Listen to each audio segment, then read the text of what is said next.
Good morning. Happy Monday. I have Neuro Coffee in hand and it is perfect. Man, that is really good too. Kind of a cool Monday. So I got a text from our boy Josh Lindblom, pitcher for the Milwaukee Brewers. They are in the playoffs. So I won't get to see you this week, Josh, but we'll be following you guys and hopefully you'll do really, really well. Okay, so let's dig into Monday's Q&A. It comes from Mark. Mark's got a flywheel question. He says, my question refers to the exercise modality and your opinions regarding eccentric inertial training machines. I've looked at these machines in the past, was wondering what your thoughts of these may be as a superior training modality as it applies to the model that you use, as multiple planes of movement can be done safely while progressing concentric, eccentric, and eccentric overload as it applies to helping with movement restrictions and athletic performance. If not, what place would it have, and is there another exercise modality that you prefer? Okay, so let's talk about this conceptually first from the model perspective. So Mark, the first thing that we always want to use is we want to use a principle-based model, because it's not about finding like a modality that is necessarily superior in all cases or more useful than another. It's about having the principles and an understanding as to what the needs may be, and then we can select better interventions. So when I constructed the wide ISA and narrow ISA archetypes, what I was looking for was to explain the behaviors, explain the behaviors that they observe. So basically it's identifying what somebody is good at, what they're not good at, and why that might be. And then this allows us to identify these gaps in performance and provide better interventions to produce the desired outcome or adaptations. So once we identify what this person's capabilities are, and again, that's why the archetypes become so useful, we can just determine like what intervention might be appropriate. So that might be an exercise, or it may be a tool like a barbell, a kettlebell, a band, an agility exercise. What loading parameters would be the necessary influence. So we talk about magnitude and location and timing and all the other elements of force production. And so if we're going to talk about a specific tool, what we want to do is say, well, what situation might this tool be ideal? So the eccentric inertial trainers have certain qualities that they will produce, and so if we look at those, we would say, okay, so this type of a intervention increases the duration of the propulsive phase. It'll magnify exhalation and compression. It'll increase the concentric motor unit pool output. It increases tissue stiffness.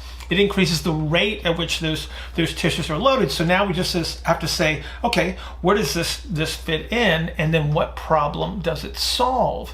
And so if we take a look at what it does, and then we have a person that we say, well, they already have the ability to sustain the propulsive phase, or they already have tissue stiffness, this really wouldn't be the solution for them.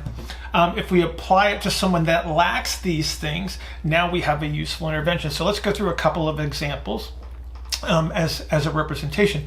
So somebody comes in, they have narrow ISA, they're going to be biased towards an eccentrically oriented pelvic diaphragm. Now, if this person lacks force production, so again, they don't propel well, they lack tissue stiffness, so instead of being able to store and release energy from their connective tissues, they're dampeners, so again, they just don't produce force very well, then this inertial trainer actually may be part of the solution, because if we can increase the propulsive force and we can teach them to manage tissue stiffness more effectively, now we actually have an increased vertical jump potential, or whatever the parameter that we're training for may be. Somebody comes in with a wide ISA, they're biased towards force production all day, every day. They have very high tissue stiffness. So let's just say they've already done a bunch of heavy strength training, and so tissue's already stiff. And now we apply the same modality. What's going to happen is we may not get any effect whatsoever. It may not be demonstrated. Or if we magnify what they're already good at, we may see an increase in, like, say, further strength output. But what if we What if we increase their tissue stiffness even further? We've taken away their yielding strategy, so now they can't store and release energy either. And so now we've actually reduced their explosiveness or done absolutely nothing for them.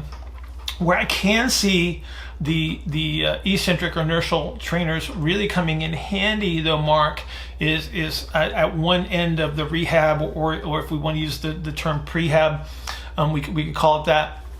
The extended duration of loading and the prolonged overcoming action that's produced in the tissues is actually beneficial from a tendon adaptation standpoint, very similar to what we would see with the static protocols that have actually shown to have some benefit in cases of different types of tendinopathy. And so again, it's just a matter of identifying what this tool is useful for. So I hope you can see how you number one, you need to evolve a principle-based model, and then everything just kind of falls into place once you're better able to identify what the needs of the individual are. It's not about what I like or what I think is superior under the circumstances. Is what this person can execute based on what their needs are, based on the interventions that we're going to utilize. So again, principle-based approach. Pick your interventions wisely, and then monitor the outcomes. It's not about success or failure. It's about determining what the next logical step is. Mark, have a great Monday. Everybody else, have a great Monday. I will see you guys tomorrow.